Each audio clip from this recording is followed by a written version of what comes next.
This recording is protected by copyright. No part may be reproduced without the prior permission of the University of South Australia.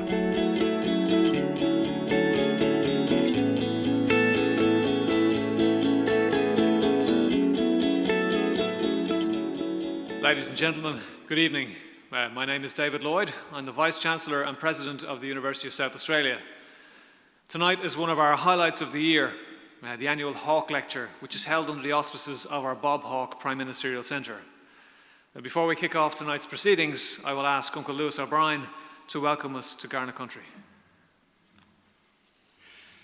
Marawichanga, Ghana Mian and Iwangani, Mani the Bunigani Adana, Naibiriko, Mankalankala, Tandanya, Mianaku, Nature Yungandalia, Nature Yakanandalia, Padnia Luwadu. On behalf of the Ghana people, I welcome you all to Ghana country, and I do this ambassador of the Adelaide Plains people. My brothers, my sisters, let's walk together in harmony. Natalia.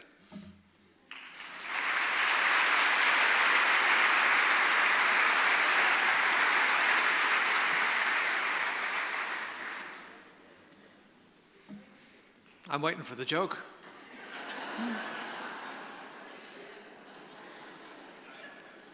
I won't even try.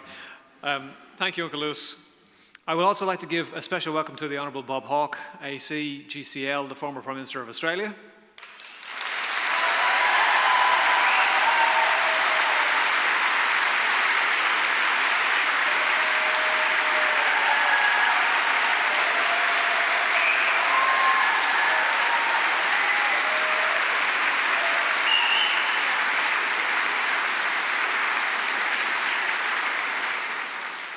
Our Speaker, former Prime Minister of Australia, the Honourable Gillard AC.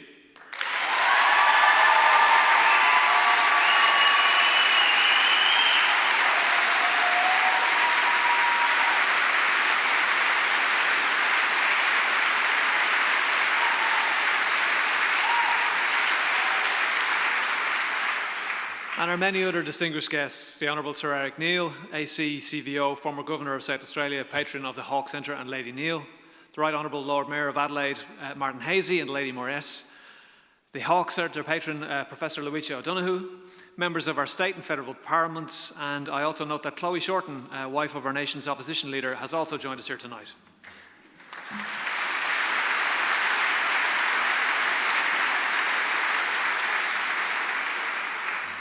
Ladies and gentlemen, distinguished guests, one and all, we are very pleased to have you here with us this evening. In 1997, the University of South Australia established the Bob Hawke Prime Ministerial Centre, recognising our first South Australian Prime Minister, the Honourable Bob Hawke. And as always, we're very pleased to see Bob here with us this evening, and I wish to personally acknowledge his support not only towards our university, but towards our state and our nation.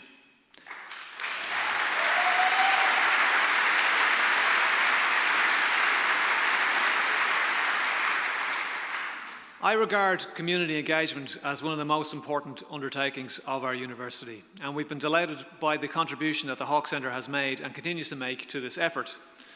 The Hawke Centre is committed to delivering a diverse programme of events and exhibits throughout the year which reflect the fundamental themes of strengthening our democracy, valuing our diversity and building our future. To those of you who have not previously attended, the annual Hawke Lecture makes a national contribution to ideas and knowledge worthy of influencing our future. On the 24th of June 2010, following the resignation of the then Prime Minister Kevin Rudd, his deputy Julia Gillard was elected unopposed as his replacement. She became Australia's 27th Prime Minister, the first female to take this role, and a beacon of light to women and girls everywhere.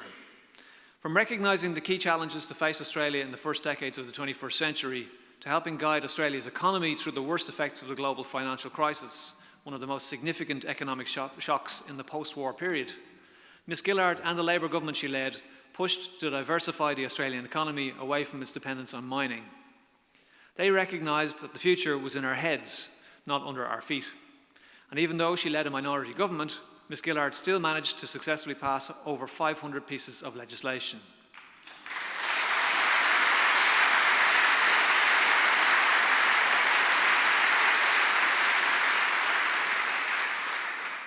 She delivered nation-changing policies, including reforming Australian education at every level, from early childhood to the university sector.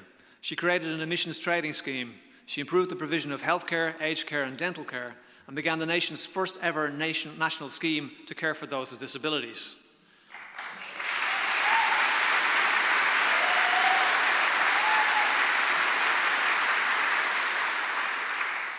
Julia strengthened Australia's alliance with the United States, secured stronger architecture for our relationship with China, upgraded our ties with India, deepened ties with Japan, Indonesia and South Korea.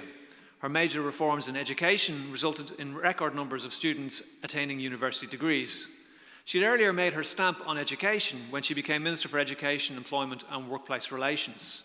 She launched the government's Digital Education Revolution programme, which provided laptops to all public secondary school students and developed quality digital tools, resources and infrastructure for all our schools. In conjunction with the DER, Ms Gillard oversaw the Building the Education Revolution programme, which allocated $16 billion in funding to build new school accommodation, including classrooms, libraries and assembly halls. They say you always remember your first Prime Minister. Now, Julia Gillard was mine. I've had a few since.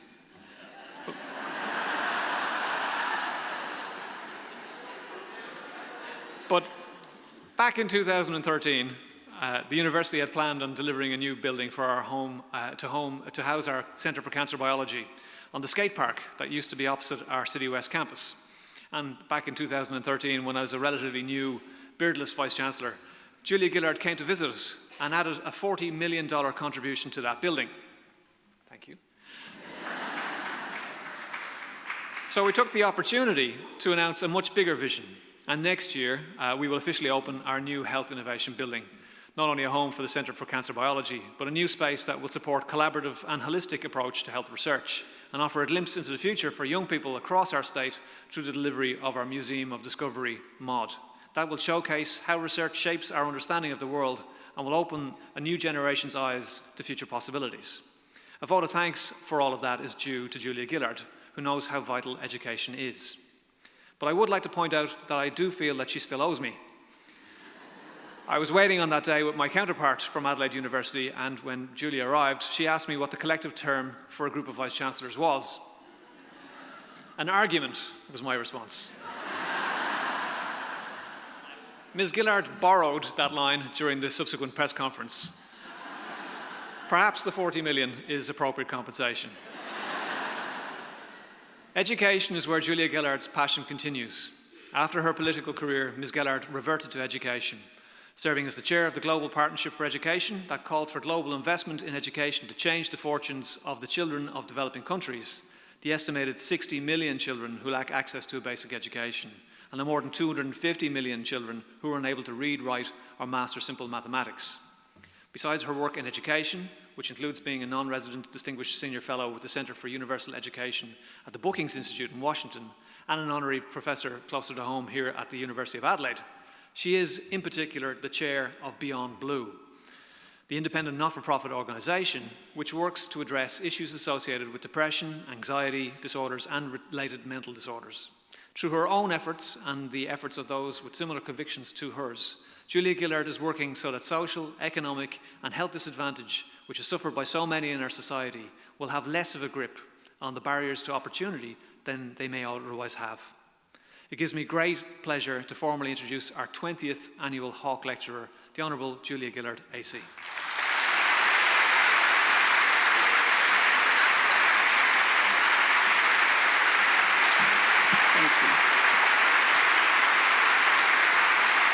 Thank you very much. Thank you. I acknowledge the traditional owners of the land on which we meet, and in a spirit of reconciliation, pay my respects to elders past and present. Uncle Lewis, thank you for your welcome to country. I acknowledge too the Honourable Bob Hawke, Professor Loitcher O'Donoghue, the Honourable Sir Eric Neal and Lady Neal, David Lloyd, our Vice-Chancellor, and thank you for that world-class introduction, Jacinta Thomas, Executive Director of the Bob Hawke Prime Ministerial Centre. It's good to be here at the invitation of the University of South Australia. I last delivered a lecture with the Hawke Centre on a cause close to my heart, that of ensuring that every child gets a great education. I explained then how much it distressed me to know that in today's world, more than 260 million children are denied the chance to ever sit in a classroom. Millions more do go to school, but the education they receive is of such poor quality that they emerge unable to read or write. In the time since I spoke on this profound challenge, the Global Partnership for Education, which I chair, has been working hard in 65 developing countries to create hope by improving access to and the quality of school education. I'm heartened by the progress we are making. So today, from a cause close to my heart to a man close to my heart, the one and only Bob Hawke, it is a privilege to deliver the annual Hawke Lecture. As you've heard, today's lecture is the 20th in the series. The catalogue of previous speakers, as you've seen, is both impressive and daunting, meaning I have not just big, but many shoes to fill. On the list, there are Nobel laureates, Australians of the Year, Indigenous leaders, international statesmen and women, High Court justices, and of course, the great man himself. Bob delivered the inaugural Hawke Lecture on May 12, 1998, the year I entered the Federal Parliament. The title of his oration was A Confident Australia, and it was quintessential Hawke. Bob took the audience on a long ride, from convict transportation to the gold rush to the world wars to economic reform to reconciliation.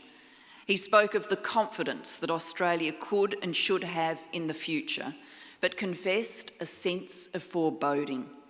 And he quoted the final lines of the W.B. Yeats poem, The Second Coming, and what rough beast, its hour come around at last, slouches towards Bethlehem to be born.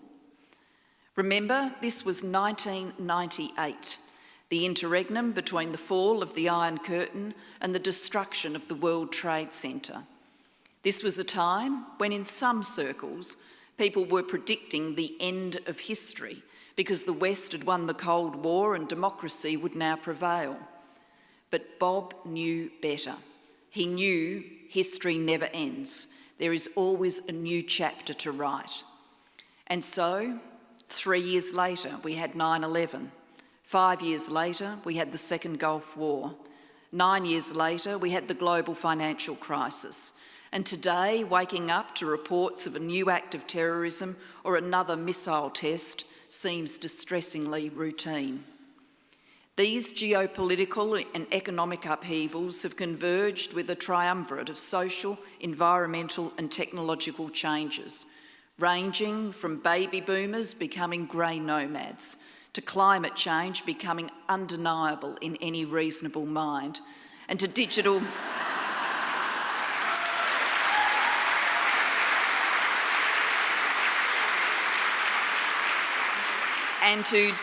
disruption becoming the revolution of our age. All this before you even think about something Bob has personally studied in great detail, namely China's return as a global power. Delivering this lecture 20 years ago, Bob could not have foreseen all these changes, no one could. But Bob was thoroughly credentialed to give a masterclass in how to show leadership in times of great change, because that's exactly what his government did in the 1980s when it opened up and modernised the Australian economy. This project was courageous and controversial. Courageous because it went against the protectionism that had dominated federal politics since Federation. Controversial because there were no easy answers in that time of social and economic uncertainty. Remember, Australia spent most of the 1970s riding a roller coaster of inflation, unemployment and recession, and Bob led the government that took us out of that cycle of boom and bust. And he did it not by crashing or crashing through, but by consensus. This was a new style of leadership, and it was apparent as soon as he took office.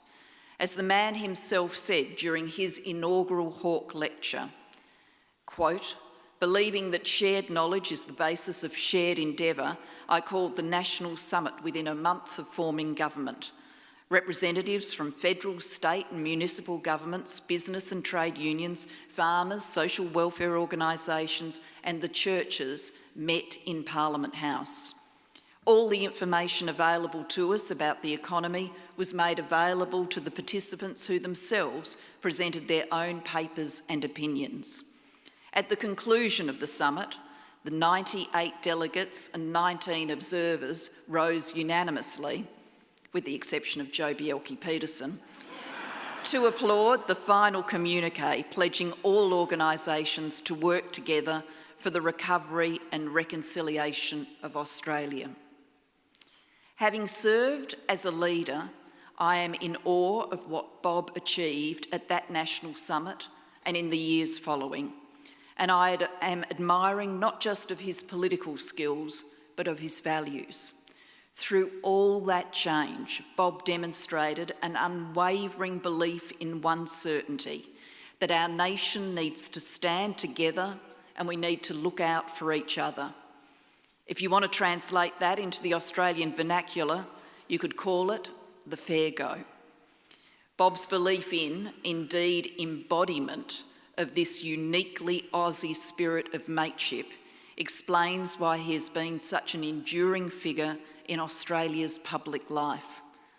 Driving reform, valuing fairness, that's why the government Bob led was the lodestar for the government I led. And whenever I needed counsel or support along the way, Bob was always available, always supportive. However, I must confess, it is a little surreal to take advice from Bob Hawke. Surreal because I had been taught to revere him since I was a teenager. My father, John Gillard, who was born in 1929, the same year as Bob, idolised the man, as did I. I remember the dismissal of the Whitlam government in 1975. Gough and Bob came to Adelaide to hold a public rally with Don Dunstan, and Dad took me to that protest. I was just 14 and I will never forget the passion of the crowd, nor the charisma of Gough, Bob and Don. Don't tell Paul Keating. But the three of them up there were the political equivalent of the three tenors. Dad often discussed Labor politics at home, instilling the importance of the fair go. But Dad broadened my horizons in other ways too. You see, my parents migrated to Australia from Wales, seeking a better life for my sister Alison and I, and worked incredibly hard to realise their ambitions for us. Mum, Moira Gillard, worked as a cook at Sunset Lodge, an aged care facility for women run by the Salvos. My first part-time job was at Sunset Lodge, setting the tables, serving the meals, and on Saturdays, peeling the vegetables. Many of the women at Sunset Lodge became my substitute grandmothers. Those women taught me many life lessons. As for Dad, he worked first at a cheese factory and then as an overnight security guard for the Savings Bank of South Australian head office in King William Street. The bank gave him one gun and one bullet. Dad joked that if he was ever confronted by a gang of bank robbers, he'd shoot his bullet at one of them, throw the gun at the other and then run for it. Dad left the bank after he saw an advertisement for people looking to be either prison guards or psychiatric nurses. He applied and ended up working at Glenside Hospital for decades as a psychiatric nurse. Glenside was what we'd now call a mental health facility. It was more than that though. Before deinstitutionalisation, Glenside held people who lived with all sorts of mental health conditions. I use the word held intentionally because when Dad started at Glenside, it was very regimented. Doors were locked and Dad's uniform was a suit and tie. The colour of the tie Dad wore had to change whenever he passed another level of training as a nurse. By the time he left Glenside though, Dad no longer wore a coloured tie, just casual pants and a t-shirt. Times had changed. The uniforms were gone. The locks were gone. and it was impossible to look at how someone was dressed and work out if they were a nurse, a doctor, or a patient. Looking back, I realised Dad's time at Glenside was a blessing for me, and not just because it provided our family with the benefits that come from stable and secure employment. Rather, it was a blessing because it gave me opportunities as a child to get to know people who live with a disability or a mental health condition as people first. That's not to say Glenside was all good. The history of an institution founded in 1836, which catered for criminals deemed insane, those with syphilis-induced dementia, prostitutes and many others who couldn't or wouldn't conform, was never going to make for pretty reading. That reality was brought home to me by my father, who once found a pair of thumb screws in the back of an old cupboard, a horrifying curio that was added to the museum display. We rightly shudder at the memories of that grim past, but while the thumb screws date from a long ago era, the attitude that mental illness was best never spoken of, that people should be shut away, out of sight and out of mind, was alive and well while my father worked at Glenside.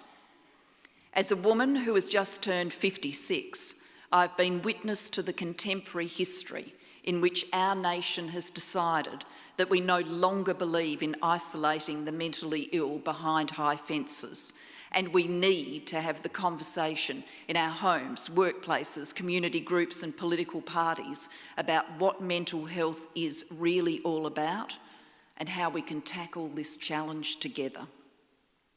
That contemporary history didn't just write itself. Much of it was driven by Jeff Kennett, a man always noted for having the courage of his convictions.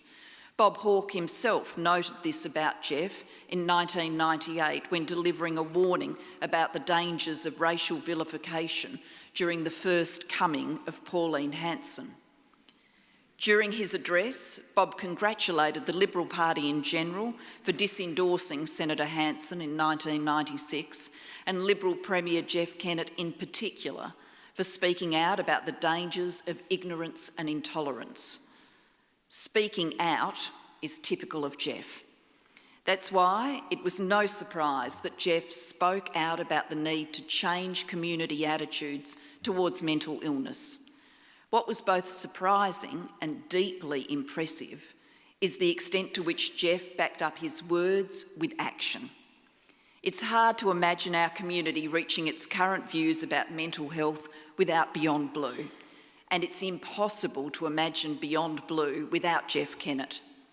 Not only did Jeff found Beyond Blue in 2000, he took it from a small not-for-profit to a national organisation that is synonymous with mental health awareness and stigma reduction.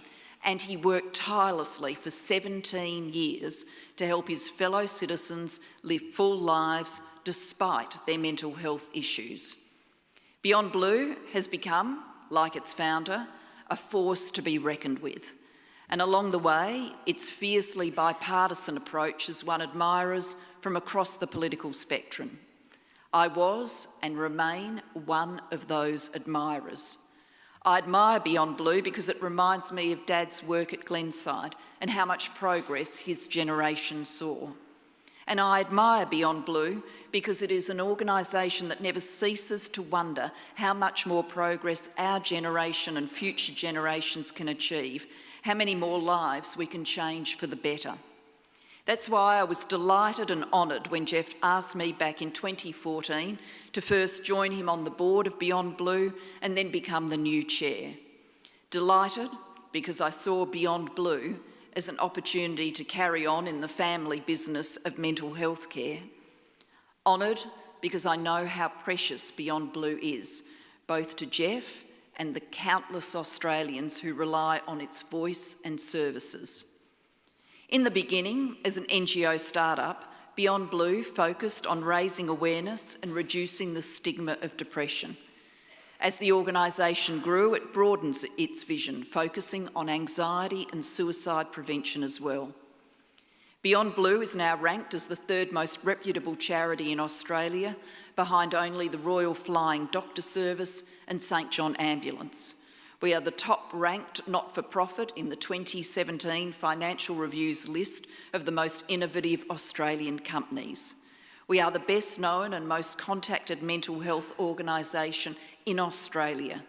There are 7 million contacts for our support services and websites last year alone.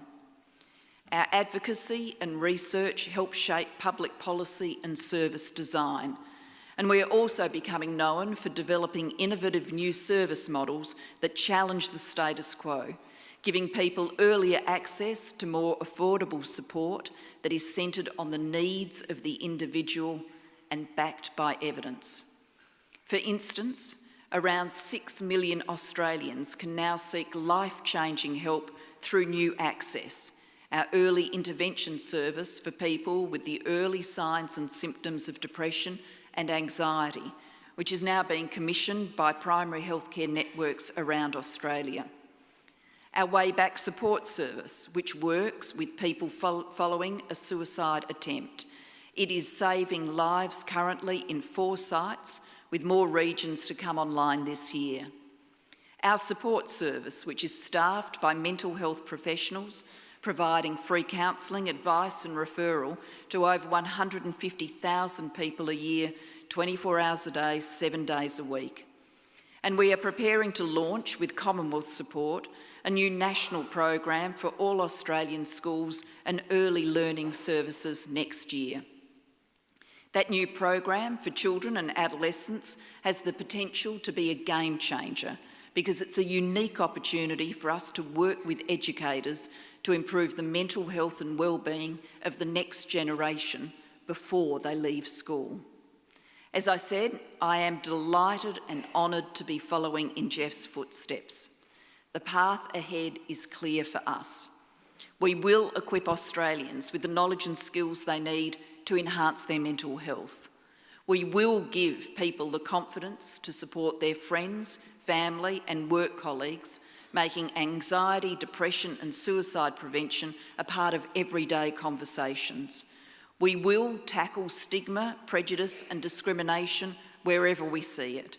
We will be there for everyone in Australia whenever they need us, and we will remain fiercely bipartisan. Depression, of course, remains a core focus. It's easy to see why. In any one year, around 1 million Australian adults have depression, and 1 in 6 people will experience depression at some stage of their lives.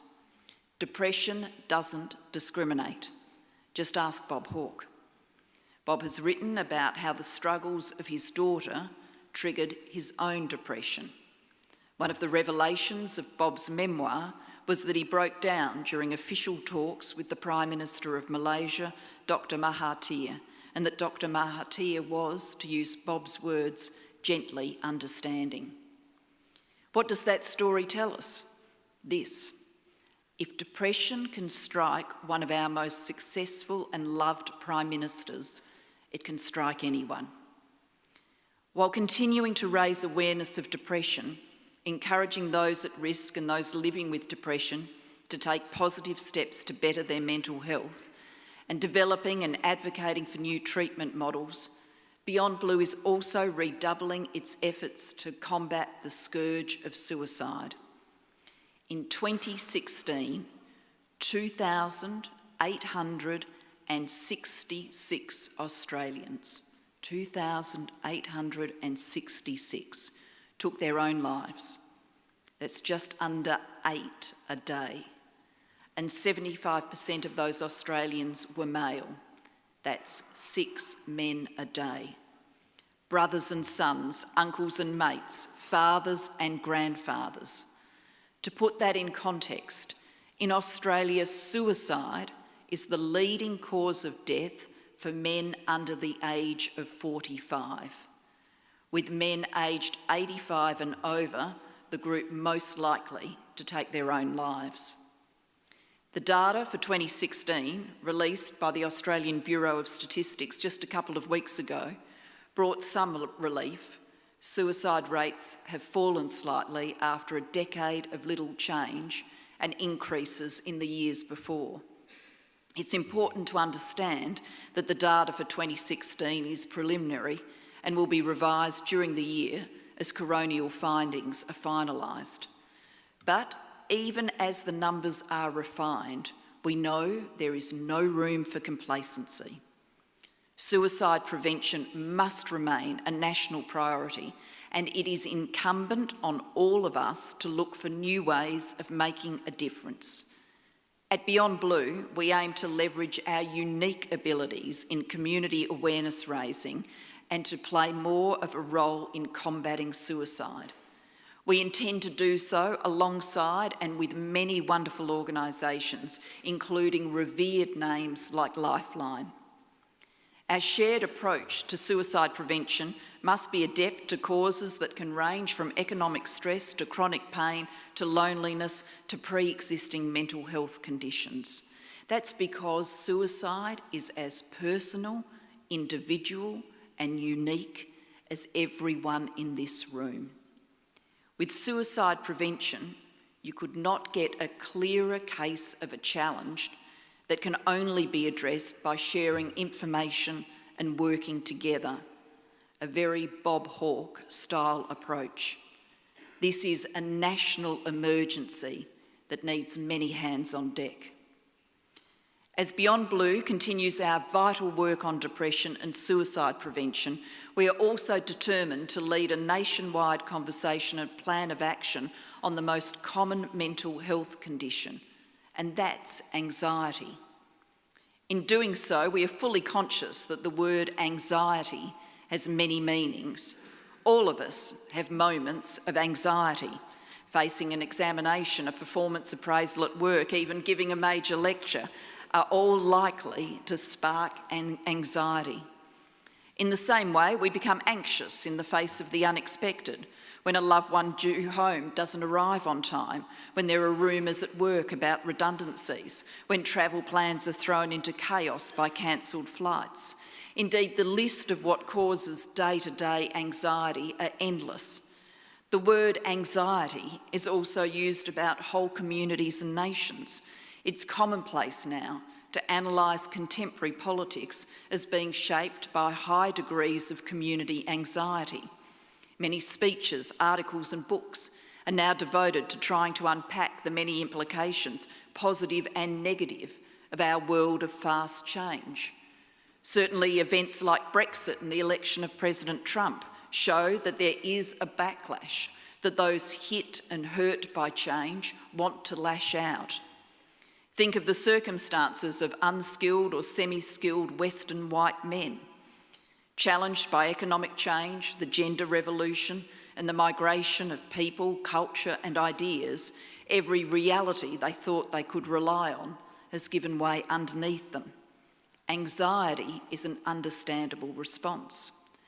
For many, the answer to that anxiety is to reject the mainstream political class, who preach about the inevitability of globalisation, the need for more modernisation, the requirement to respect diversity, all while leading seemingly pampered lives. How easy is it to conclude that these besuited men and women are out of touch?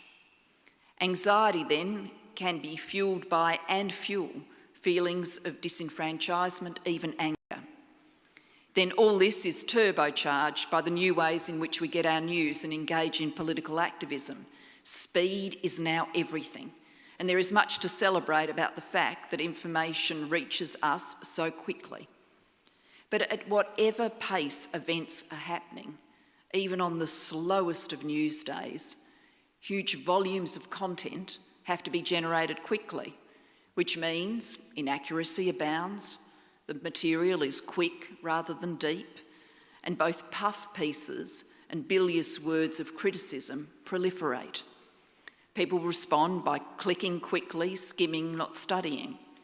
Add to this the phenomenon of fake news and the ability of individuals to exist in self-reinforcing bubbles of opinion divorced from facts, and it all is a recipe for even more anxiety, not to mention anger. As fascinating as all this is to the political analysts amongst us, me included, this is not the kind of anxiety that Beyond Blue is interested in either. Our focus is not on everyday stresses or explanations for political convulsions. Rather, our focus is on the chronic, debilitating anxiety that stays with you even on your best days and makes it difficult to cope with everyday life. The kind of anxiety that means you might feel worried most of the time, feel constantly on edge and unable to calm down, be hit by surges of intense panic, be unable to turn off a racing mind, find yourself avoiding situations or things that make you anxious, such as social events or crowded spaces, or experience nightmares or flashbacks about a traumatic event.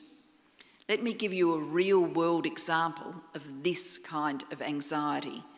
Let me tell you about Bianca. For Bianca, and yes, she is a real person, anxiety came out of nowhere.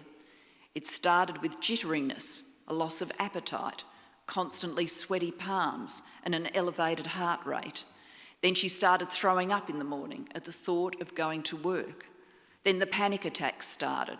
Bianca's heart would, without any trigger, speed up to 180 beats per minute, sending her into a spiral.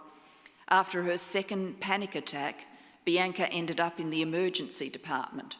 She became terrified of panic attacks. She quit her job because she was scared she would have another attack while driving.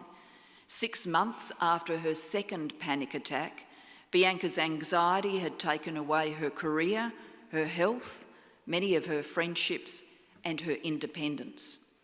She started drinking to relax. It seemed to work, so she kept drinking. Within 3 years, Bianca's marriage was over, and so too were most of her relationships. 2 million Australians a year are hit by this kind of debilitating anxiety. Statistically, 1 in 4 of the people in this room will experience this kind of anxiety during their lifetime, with women more likely than men to be affected.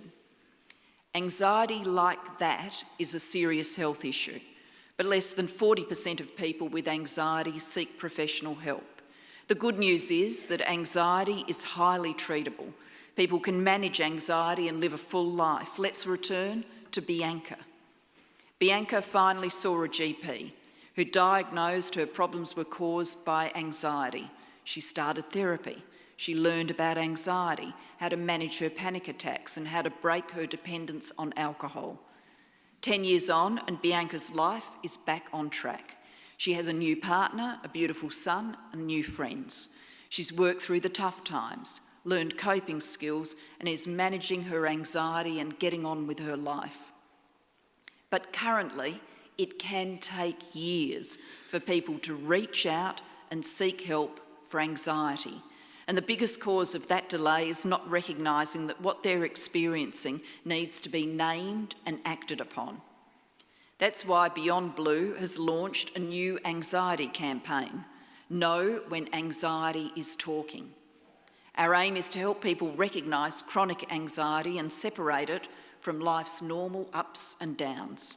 For example, the Beyond Blue anxiety checklist takes a snapshot of your anxiety levels, directs you to relevant information about the signs and symptoms of anxiety and the different types of anxiety and their causes, and lets you hear the stories of other people who experience anxiety and have recovered and are now managing their condition. Then, if there is an issue, we provide guidance about how and where to get help.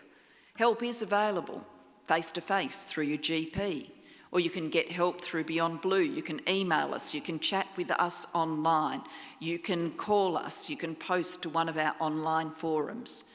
Whoever you are, wherever you are, whatever your circumstances, you don't have to try and tough this out on your own. Some will hear the word anxiety, see our campaign material, and wonder if Beyond Blue is medicalising an ordinary human experience. We're not. There's nothing ordinary about debilitating anxiety. Some might say this is a second-order issue compared with suicide or depression. It isn't. Anxiety can be debilitating in its own right. Not only that, untreated anxiety can lead to depression, substance abuse, self-harm, and suicide. In other words, anxiety, depression, and suicide are connected. Intervening early on anxiety helps cut that connection. And to cut that connection, we need community education. Basic understanding of the signs of anxiety is low in the general community, with only 43% of Australians able to nominate a single sign or symptom of anxiety, and only 38% of people with anxiety conditions seeking professional treatment, compared to 59% for depression. There is significant room for improvement, and that's why we've launched our new anxiety campaign. Let me, before I conclude, come back to the Bob Hawke I know and his government. One of the most impressive things about Bob, something I came to understand and value when I sought his counsel as Prime Minister, is that he does not live in the past. Of course, he is rightly proud of the government he led and is an able and gifted teller of its history. But Bob has always looked forward. He has kept applying his quick mind to new challenges. So in a conversation with Bob, you are as likely to find yourself talking about what the world of the 2050s will be like as what the world of the 1980s was like. He knows and demonstrates by his own restless intellectual energy that we must go forward and keep innovating, keep improving, keep progressing. But in doing so, we can learn from the Hawke legacy. We can learn about the determination needed to tackle hard problems, the outreach required to bring people together around shared understandings and agreed solutions, and the sense of purpose and progress that comes in unlocking the power of reform. We need to keep the Hawke example before us as we strive to reform mental health and prevent suicide in Australia. We must be prepared to change anything and everything to make inroads into the rates of anxiety, depression, and suicide. Yes, we've come a long way since 2000, the year Beyond Blue was born. We've reduced the stigma of mental illness. We've changed opinions and behaviours in response to depression. We are putting anxiety on the radar, but we have not reduced in a lasting way suicide rates. And directly and indirectly, mental illness now costs our nation $40 billion a year. Indeed, our system for dealing with mental health and suicide prevention is not even really a system. As the 5th National Mental Health and Suicide Prevention Plan says, we have a patchwork of programs that are often uncoordinated and incoherent. Consequently, the system, such as it is, often only works if people go above and beyond the call of duty to make it work. That's not a sustainable approach. Instead of focusing on acute care, we need to find new ways to help people before a problem becomes a crisis. That means improving preventative mental health care and early intervention. That means educating ourselves so that we can identify the early signs and symptoms of mental health conditions in our friends, family and workmates, as well as ourselves. That means changing the way we think and talk about mental health, mental illness and suicide. Put it this way, if half of the population can expect to experience a mental health issue in their lifetime, that's 1 in 2 of the people in this room. That's either you or the person sitting next to you. If the person were you, how would you wish to be treated? Would you want to feel free to talk about mental health without stigma or fear of discrimination? Would you want to know more about the symptoms so that you can get help before a problem becomes a crisis? Would you want to have the support you need to keep going and live your life to the full? If you answered yes to any one of those questions, you want mental health reform. This can and should be an evolving bipartisan national project for change. In conclusion, let me come back to that first Hawke lecture. Bob said something I'd like to share with you. He said, "There's no intrinsic reason why Australians should now lose confidence in Australia or in one another. We do live in a world of rapid change unparalleled in history, and this has inevitably produced in our country, as in others, feelings of insecurity. Throughout history, communities which have been frightened and perplexed by a changing environment have created scapegoats and have been tempted to listen to false prophets who offer superficial analyses and glib solutions. Bob said, "This is not the way for Australia. It is not the way of confidence. It is the dark way to a paranoid Australia." Many of the scapegoats Bob named then remain scapegoats today. If anything, the feeling of insecurity, of collective anxiety, are greater now than they were in 1998. And for too many of our fellow citizens, this anxiety is personal and crippling, and for some unbearable. Bob was right. Now more than ever, we must not lose confidence in each other or our ability to do the big things together, including enabling every Australian to realise their best mental health. I thank Bob for being a continuing inspiration to all of us who strive for major change. And I thank you for your kind attention this evening. Thank you very much.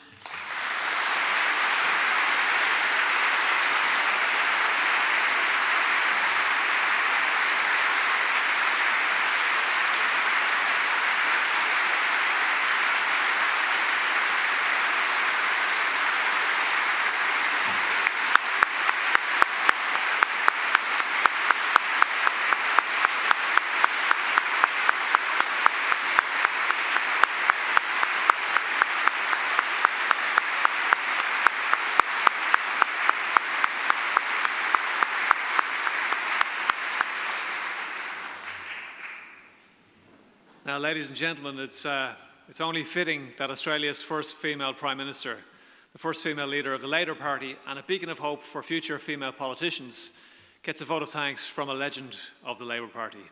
The most electorally successful Labour Party leader in history, the man who, to this date, still holds the highest ever AC Nielsen approval rating.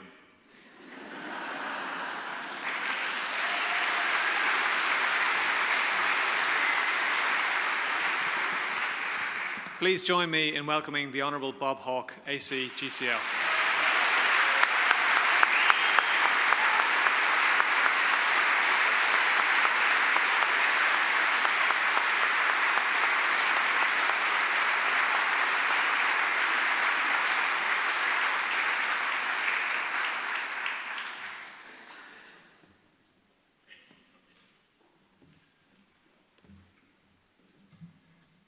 David, Uncle Lewis, Luigi, all other distinguished guests. I'm not going to go through the list.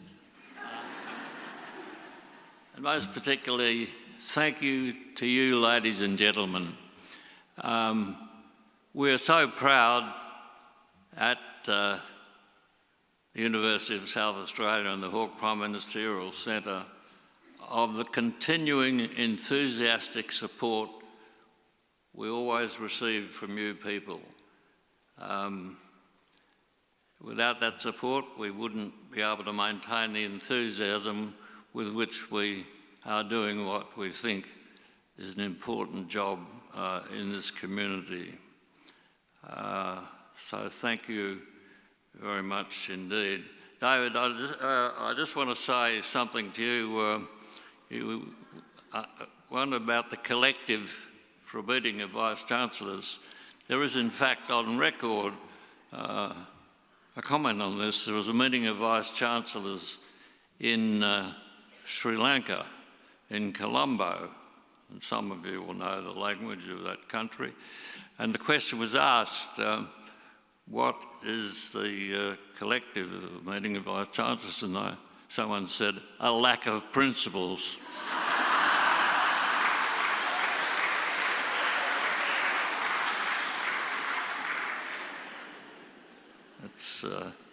The story is not apocryphal, but it's not accurate.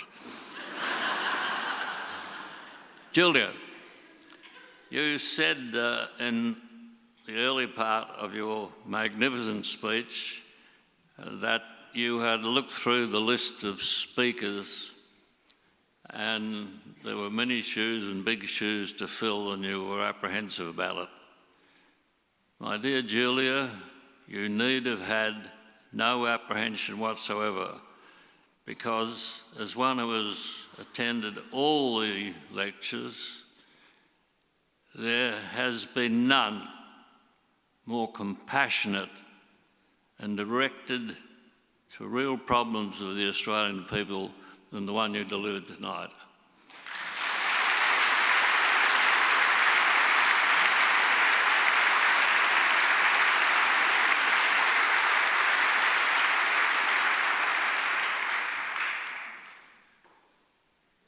Some of the statistics which you gave us are truly staggering and appalling.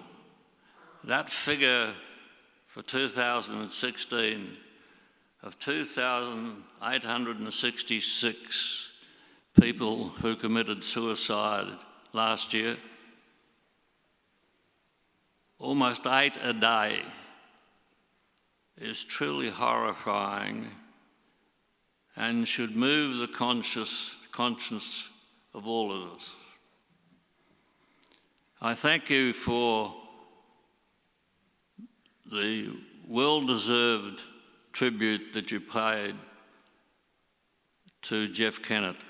While he's on the other side of politics to me, no Australian has done more to try and waken the conscience of his country to the problems of mental health, suicide, than Jeff. And I'm thrilled, Julia, that he asked you to become chairman of Beyond Blue. He couldn't have made a better choice.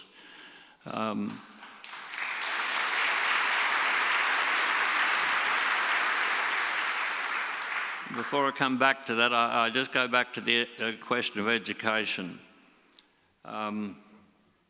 My judgment is, and this is not a biased judgment, I try to be as objective about these things as it is possible to be, but it is my unqualified judgment that history will be very kind to you and your government, Julie.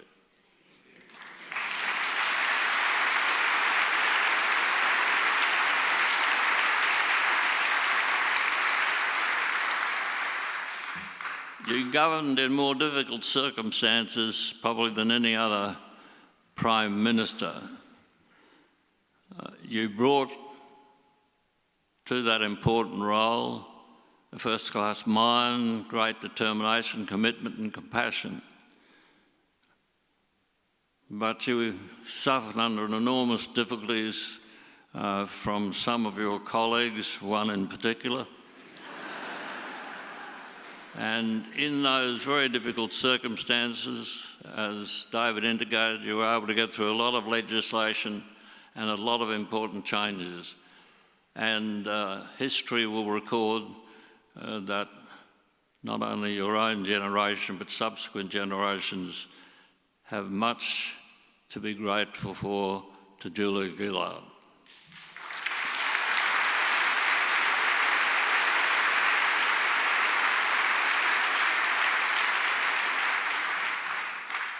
What you did in the area of education in particular was extremely important. It's been detailed to some extent by David, but you have continued that now with your work as chairman of the Global Partnership for Education. This is a magnificent job that you're doing because, again, the statistics are staggering. The 200 or 300 million kids who don't get an education and the extra hundreds of billions who, while they do get an education, it's so poor that they come out of it not being able to read or write. And that you are working so hard, as I know you are, involving very much travel, to try and raise the consciousness of the world's political leaders to devote more resources, not just financial resources, but human resources, to closing this gap and trying to produce a world in which every child will have the opportunity of a decent education is truly a noble one, and we thank you for what you are doing in that regard.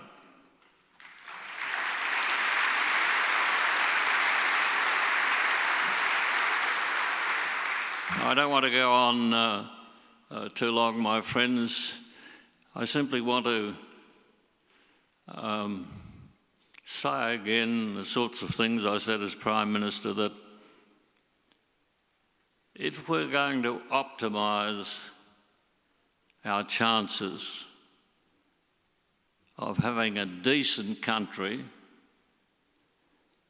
in which everyone will have a fair go, irrespective of their income or that of their parents, then we have to look at our fellow Australians and say, we're not only fellow Australians, but we depend upon one another. We have to cooperate with one another. Sure, we'll have our political differences, and that is the essence of a democracy. But we must be united in one thing, and that is that governments of all persuasions must do their best to bring Australians together so that we can optimise our resources and produce a better country. This is not only important for us as Australians, but I want to emphasise something that I do in all my speeches these days, and that is that we live at a unique point in human history. Because of the flowering technological and scientific genius of mankind, for the first time we've reached a point where we can do one of two things. On the one hand, we can lift the standard and quality of life of all mankind, or on the other, we can destroy life on this planet as we know it, either through climate change or the use of nuclear weapons. These are the awesome paths that lie before us. And whether or not we take the first of those paths or degenerate into the tragedy of the second depends upon us having people in our community like Julia Gillard. Thank you, Julia.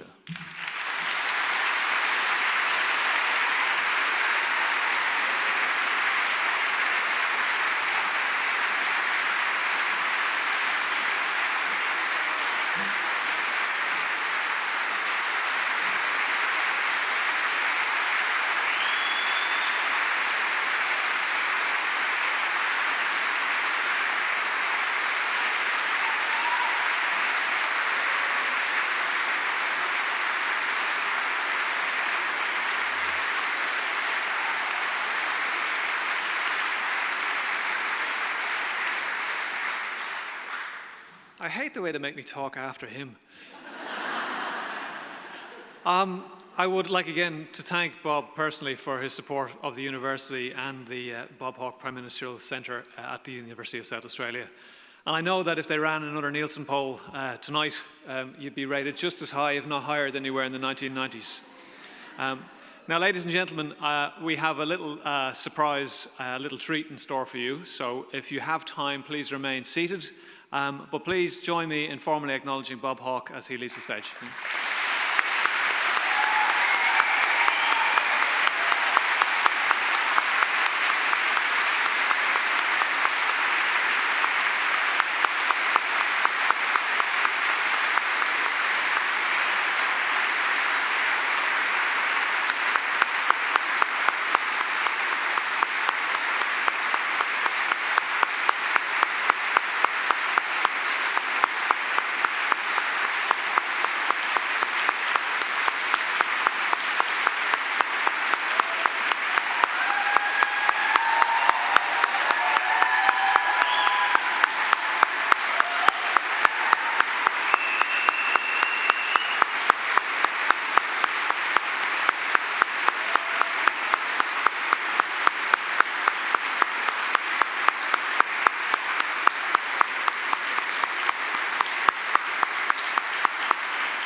Okay, sit down, relax. Draw your attention, please, to the screens. Julia and I will just disappear, and we will be back with you in about 2 minutes.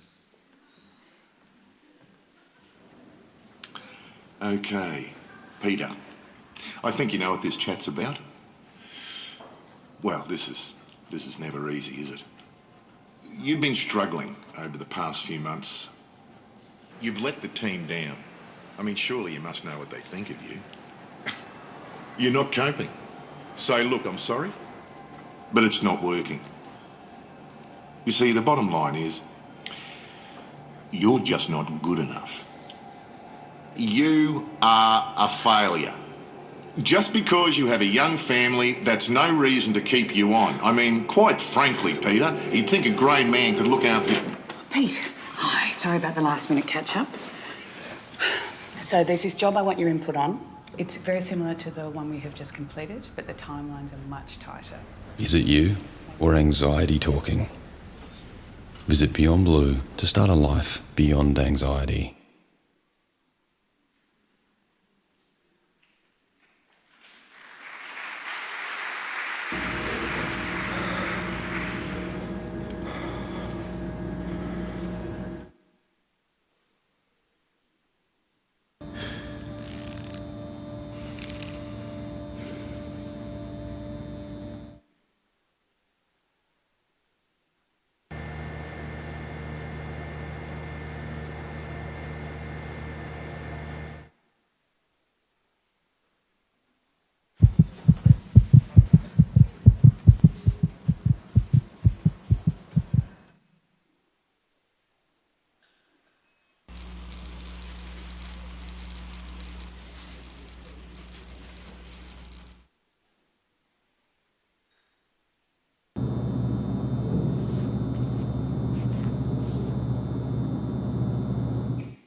Ladies and gentlemen, the University of South Australia awards the honorary degree of Doctor of the University to a person of eminence who's made a distinguished contribution to public service or a field of academic endeavour or artistic pursuit. It is my pleasure tonight to confer the Honourable Julia Gillard AC with the honorary degree of Doctor of the University in recognition of her distinguished service to the community.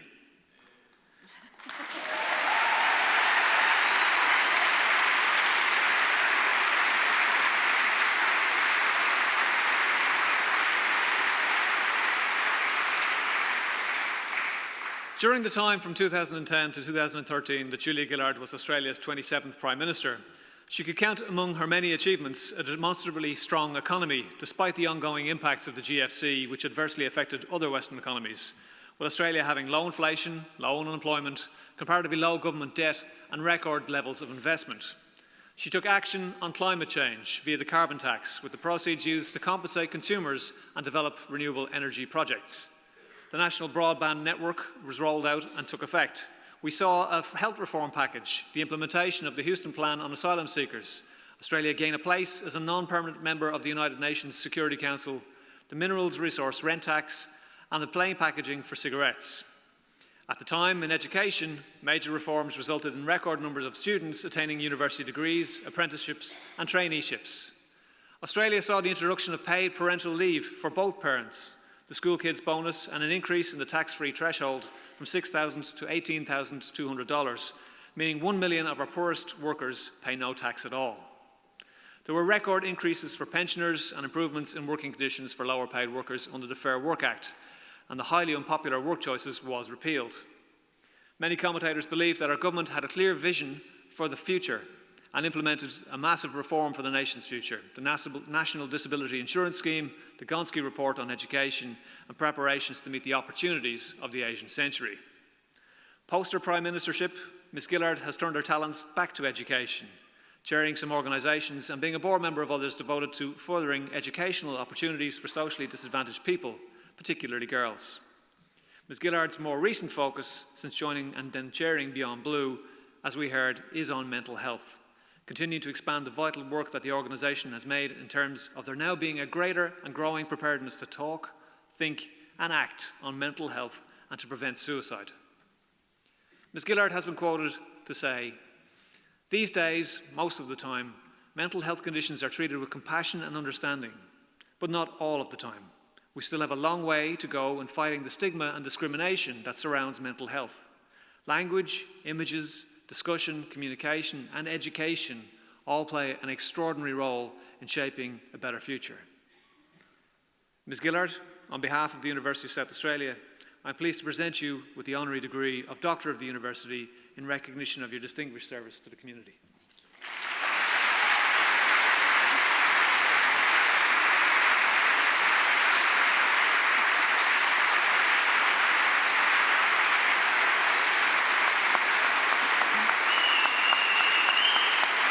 Thank you very much.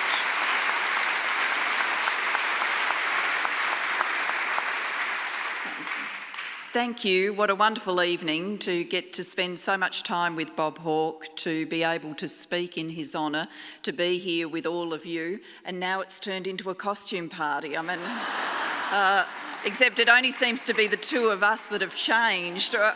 All the rest of you are going to have to catch up. But thank you. This does mean a great deal to me.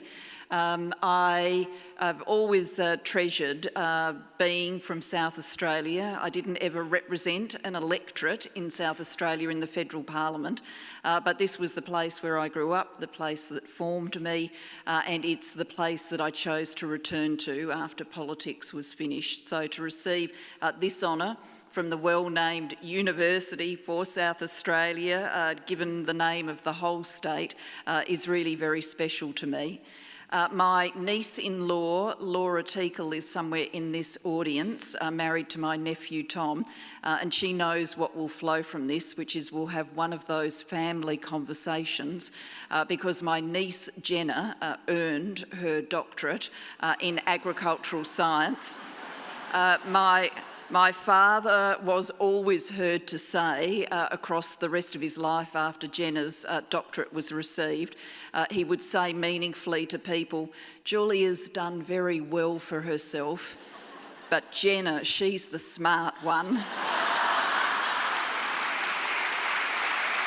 So it does really show how prized doctorates are in the Gillard family. So I will take this home and no doubt listen to Jenna complain that perhaps I got this one a little bit more easily than she got hers. But thank you very much.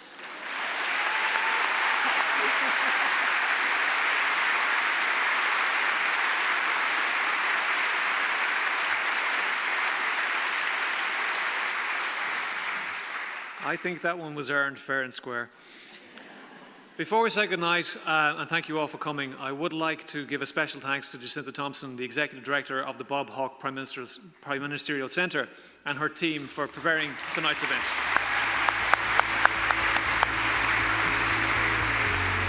Thank you all for being here with us tonight. Safe.